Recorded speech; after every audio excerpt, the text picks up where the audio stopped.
We continue the story of Joseph from Genesis chapter 39. Now the Ishmaelites had taken Joseph to Egypt and sold him to Potiphar, one of the king's officers who was the captain of the palace guard. The Lord was with Joseph and made him successful. He lived in the house of his Egyptian master, who saw that the Lord was with Joseph and had made him successful in everything he did.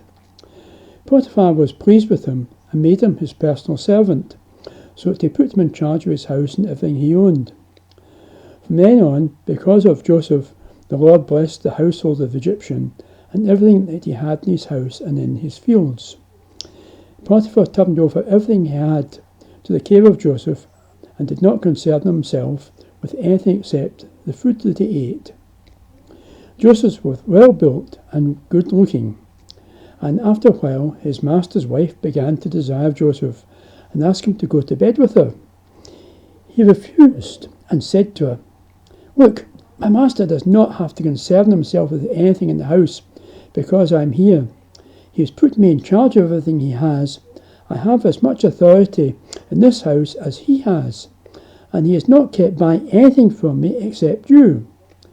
How then could you do such an immoral thing and sin against God?" Although she asked Joseph day after day, he would not go to bed with her. But one day, when Joseph went into the house to do his work, none of the servants were there.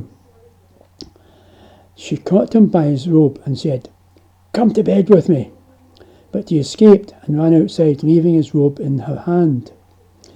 When she saw that he had left his robe and run out of the house, she called to her house servant and said, "Look at this! This Hebrew that my husband brought to the house is insulting us.